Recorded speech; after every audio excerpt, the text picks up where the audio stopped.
दोस्तों, आज की वीडियो में हम आपके सामने एक ऐसा रहस्य उजागर करने जा रहे हैं जिसे सुनकर आप दंग रह जाएंगे। यह आध्यात्म का वो गूढ़ रहस्य है जिसको आज तक कोई नहीं समझ पाया है। अज्ञानी संत इसमें उलझ जाते हैं, कोई पूर्ण सद्गुरु ही इसको सुलझा सकता है। तो आइए जानते हैं सार शब्द सत शब्द की उत्पत्ति कैसे हुई। परमात्मा शब्द नहीं है, शब्द का रचयिता है। सभी ग्रंथ व सभी संत कहते हैं कि शब्द सृष्टि को रचने वाला है। शब्द ने ही सभी की उत्पत्ति की। बाबा नानक जी वाणी में कहते हैं, शब्दें धरती शब्दें आकाशा, शब्दें शब्द भया प्रकाशा, सकल सृष्टि शब्द के पाछे, नानक शब्दें खटखट आछे। वाणी कहती है, शब्द ने धरती आकाश व सारी सृष्टि की उत्पत्ति की है। यही शब्द सभी के घटों में चलता है। ये बिल्कुल सही है, ये सत्य है। शब्द सबका आधार है, शब्द ही मुक्ति कराएगा, परंतु शब्द परमात्मा नहीं है। शब्द की उत्पत्ति परमात्मा जी ने अपने वचन द्वारा की है। शब्द में परमात्मा जी का वास है। अज्ञानी काल के दूत कहते हैं कि शुरू में शब्द था, शब्द ही परमात्मा है। कालदूत कहते हैं कि परमात्मा नहीं है, शब्द ही परमात्मा है, ये तुम्हारी आत्मा ही परमात्मा है। सदगुरु रामपाल जी महाराज जी ने अपने अमृत प्रवचनों में कई बार समझाया है कि शब्द की रचना परमात्मा ने अपने वचन द्वारा की है। सारी सृष्टि की रचना परमात्मा जी ने अपने वचन द्वारा की। परमात्मा जी शब्द के रचयिता हैं, ना कि शब्द परमात्मा है। वाणी कहती है, संतो कोई जन शब्द विचारा, शब्दें भेद आदि सतगुरु का परख ले टकसारा। शब्दें सुन सुन भेष धरत हैं, शब्दें कहे अनुरागी, सट दर्शन सब शब्द कहते हैं, शब्दें कहे वैरागी। शब्दें वेद पुराण कहते हैं, शब्दें शब्द ठहरावे, शब्दें मुनवर साध कहते हैं, भेद न कोई पावे। शब्दें ही से जग उपजाया, शब्दें करें पसारा, कहें कबीर जहां ते शब्द उपजो, ताको भेद न्यारा। यह वाणी कबीर पंथी शब्दावली पृष्ठ नंबर 811 पर है। कबीर साहब जी इस वाणी में समझा रहे हैं, सभी गुरु संत पंत व ग्रंथ शब्द की महिमा करते हैं, परंतु शब्द का भेद नहीं पाया। शब्द क्या है? जिस शब्द ने संसार की उत्पत्ति की, अर्थात सब कुछ बनाया है, वह शब्द कहां से उत्पन्न हुआ, इसकी जानकारी किसी को नहीं है। शब्द की उत्पत्ति का भेद न्यारा है। शब्द की रचना कैसे हुई, इसकी जानकारी की वाणियां कबीर साहब जी ने अलग से बोली हैं। इसका खुलासा सदगुरु रामपाल जी महाराज जी ने अपने प्रवचनों में बड़े ही विस्तार से बताया है। देखिए दूसरा प्रमाण, सार शब्द साहिब का न्यारा, सोई शब्द कहे गुरु उजारा। सार शब्द काल नहीं पाई, तीन देव की कौन चलाई। कबीर सागर ज्ञान बोध पृष्ठ नंबर 35। यह वाणी कहती है कि परमात्मा जी का सार शब्द अलग है, इसका ज्ञान काल निरंजन को भी नहीं है। तीनों देवताओं को ज्ञान कहां से होगा। इसका भाव है, सार शब्द परमात्मा नहीं है, सार शब्द अलग है, परमात्मा जी अलग हैं। परमात्मा जी ने अपने मुख कमल से शब्द की उत्पत्ति की है।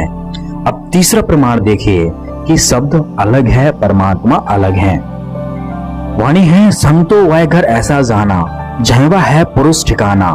जब कछु रचना ताही धनी का, आदन अंत पसारा। रूप रेखा न वरण आवरण, तब की समझ विचारा। इच्छा एक भई समरत सो, ताका सब मंडाना। फिर नहीं साहब इच्छा आए, इच्छा यहाँ लुकाना। इच्छा ते शब्द सुरति नौतम भय, इनके कुंभ बनाया। कुंभे उपजे कुंभे विन से, इच्छा आवे जाया। वे वाणी कहती है, तब नर चाहे बाहर भीतर, नक से के इच्छा खेला। इच्छा भेद लखे जो कोई, पावे पुरुष सुहेला। ज्यों जब त्यों अब ही है संतो, समझ जुगत सो पावे। कहें कबीर शब्द ते न्यारा, इस विद पुरुष रहावे। इस वाणी में स्पष्ट हो गया है, ये वाणी कबीर पंथी शब्दावली पृष्ठ 772 पर है। इस वाणी में कबीर साहब जी बता रहे हैं कि पहले अमरलोक में परमात्मा जी अकेले थे। उस समय कोई रचना नहीं थी। परमात्मा जी की इच्छा हुई कि सृष्टि की रचना की जाए। इच्छा से साहेब ने शब्द सुरति आदि की उत्पत्ति की। सारी रचना रचकर अपने अमरलोक में रहते हैं। भाव है, परमात्मा शब्द से अलग है। वाणी कहती है, कहें कबीर शब्द ते न्यारा, इस विद पुरुष रहावे। इन सभी प्रमाणों से सिद्ध हो गया है कि परमात्मा शब्द से अलग है तथा शब्द को उत्पन्न करने वाला है। बोध सागर की कुछ वाणियां हैं। धर्मदास जी कहते हैं, धर्मदास वचन है, धर्मदास कहे सुनो गुसाई, इन बातन बनवे की नाई। क्यों संशय वे एक ठोरी, तुम्हें हते के है कोई औरी। सत्य सत्य अब मोह पह कहिए, संशय रहे तो सोई पद लहिए। त्रयी वाचा ले पूछी साई, साधु संत तुम आप गुसाई। सतगुरु जी कहते हैं, कहें कबीर सुनहु धर्मदासा, सकल भेद में किया प्रकाशा। जो प्रतीत हो मन मह तोरा, भव को मेट शरण रहो मोरा। धर्मदास छोड़ो सब माया, अस्थिर अमर अखंडित काया। भक्ति मुक्ति उपजी दे जासो, प्रेम ही लग्न लगावे तासो। अब मैं तेही लखाऊं जागा, छठे जन्म मरण को धागा। जन्म मरण है अति दुख भारी, तासो तुमको लहूं उबारी। अब आपा को थापे नाही, देख ले हो तुम बाहर माही। साखी है अब तो ये भेद बताऊं मैं, निर्मल ठौर नियार। सर्व परे सब ऊपर ही, देखो वहां आकार। चौपाई कहती है, पुरुष कहो तो पुरुष नाही, पुरुष हुआ आपा भूमाही। शब्द कहो तो शब्द ही नाही, शब्द होए माया के छाही। दो विन हो नहीं अधर आवाजा, कहो कहा यह काज अकाजा। अमृत सागर वार न पारा, नहीं जानो कैतिक विस्तारा। तामे अधर भवन एक जागा, अक्षय नाम अक्षर एक लागा। नाम कहो तो नाम न जाका, नाम धरा जो काल ही ताका। है अनाम अक्षर के माही, नहीं अक्षर कोई जानत नाही। धर्मदास तह वास हमारा, काल अकाल न पावे पारा। ताकि भक्ति करे जो कोई, भवते झूठ जन्म ना हुई। पृष्ठ नंबर 870 भवतारण बोध में है ये।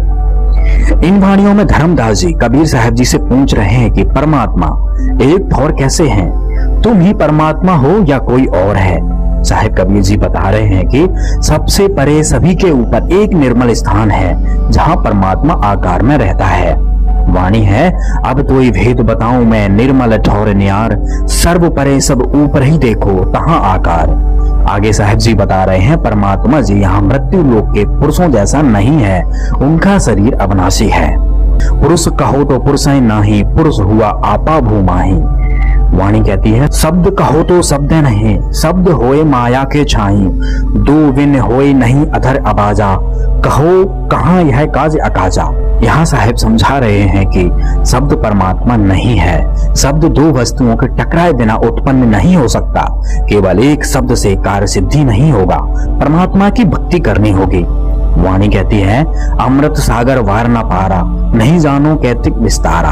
तामे अधर भवन एक जागा, अक्षय नाम अक्षर एक लागा।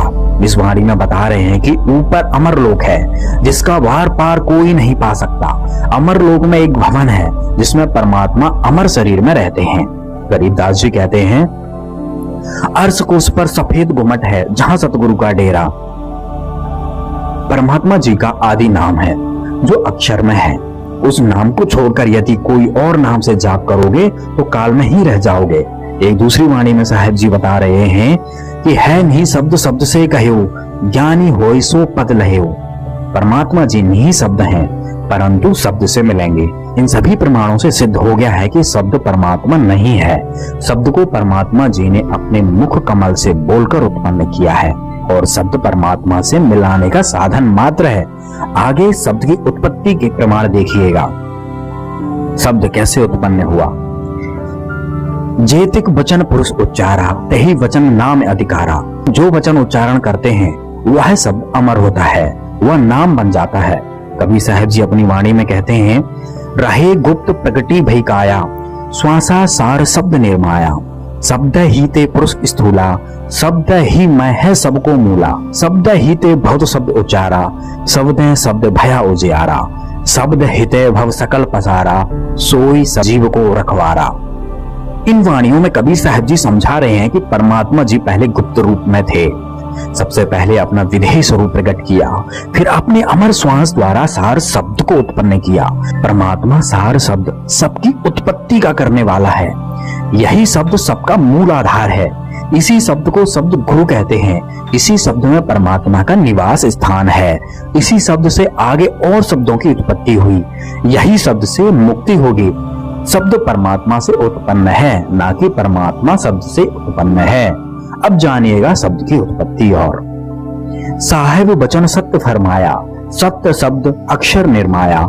कबहू नहीं अस्थिर होई, बार बार मन देई बिकोई। काया भीतर आप लखावा, ताते अजपा नाम कहावा। यही शब्द से शुद्ध शरीरा, यही शब्द से मिले कबीरा। यही शब्द हृदय सुखे होई, निर्मल होई बिसई सब खोई। अस्थुल मन कर प्रफुल्ल राखे, नाम संग हृदय में चाखे। निर्मल हंस होत हैं तबही, अमर लोक पहुंचे हैं जबही। सातों सुरति तबही प्रकाशा, पुरुषहि को राखे विश्वासा। उत्पत्ति शब्द जबे निर्मावा, सो अक्षर मिल से वही कहावा। सिवही शब्द सो जीव कहावा, जीव नाम संसार कहावा। सातों नाम वाही के अंगा, जिहे जग भीतर माडो रंगा। अक्षर शब्द से शिव जो आवा, वाही अक्षर गुरु कहावा। अगली वाणी है, साहिब वचन सत्य फरमाया, सत्य शब्द अक्षर निर्माया।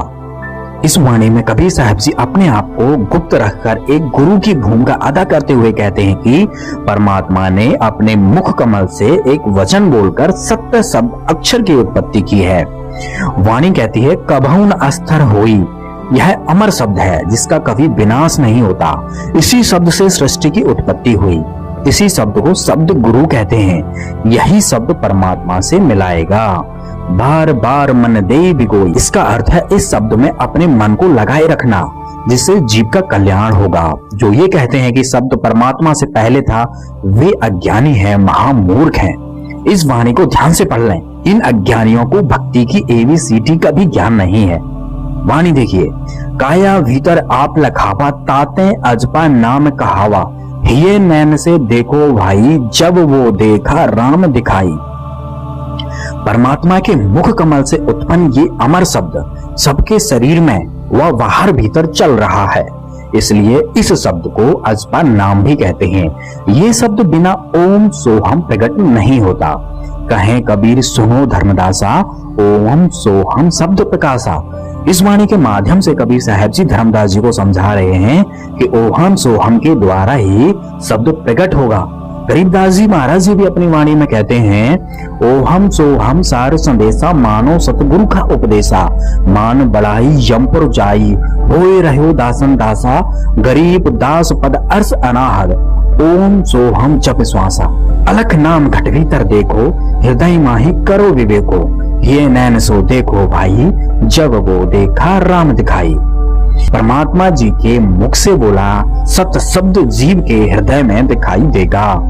जब आपका हृदय चक्र 2 अक्षर के अजपा जाप से खुल जाएगा, तब यह अमर शब्द नजर आएगा। इसी शब्द में परमात्मा का विदेही स्वरूप दिखाई देगा। गरीबदास जी वाणी में कहते हैं, शब्द निवास आकाश वाणी, यूं सतगुरु का रूप है।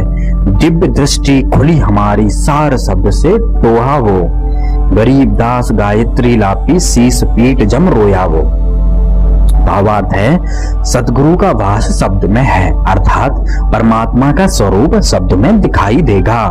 जिस सार शब्द को परमात्मा जी ने वचन के द्वारा प्रकट किया है, गरीबदास जी वाणी में समझा रहे हैं, दिव्य दृष्टि खुलने के बाद सार शब्द की ताकत से परमात्मा का स्वरूप दिखाई देगा, अर्थात परमात्मा का साक्षात्कार होगा। ये अज्ञानी काल के दूत कहते हैं, सार शब्द केवल धुन होती है और यही धुन परमात्मा है, और ये धुन सिर के ऊपर चमड़ी के साथ बिल्कुल ऊपर बज रही है। कभी ये कहते हैं कि ये धुन सिर के ऊपर दाईं ओर बज रही है, जबकि कबीर साहब जी कहते हैं, अलख नाम घट भीतर देखो, हृदय माही करूं विवेको। घट घट राम बसे हैं भाई, बिन ज्ञान ना देत दिखाई। अलख नाम भीतर दिखाई देगा। जब हृदय चक्र खुल जाएगा, अर्थात सार शब्द दिखाई देता है, सार शब्द में परमात्मा दिखाई देंगे। आप खुद अंदाजा लगाओ कि यह कितने महाअज्ञानी हैं जो कहते हैं ऊपर केवल शब्द है, कोई लोक नहीं है, कोई परमात्मा नहीं है, केवल एक धुन है जो अखंड बज रही है। यही धुन तुम्हारी आत्मा है, तुम्हारी निज रूप है। 2 अक्षर ओम सोहम वह सार नाम के अजपा जाप से सत शब्द व धुन प्रकट होती है।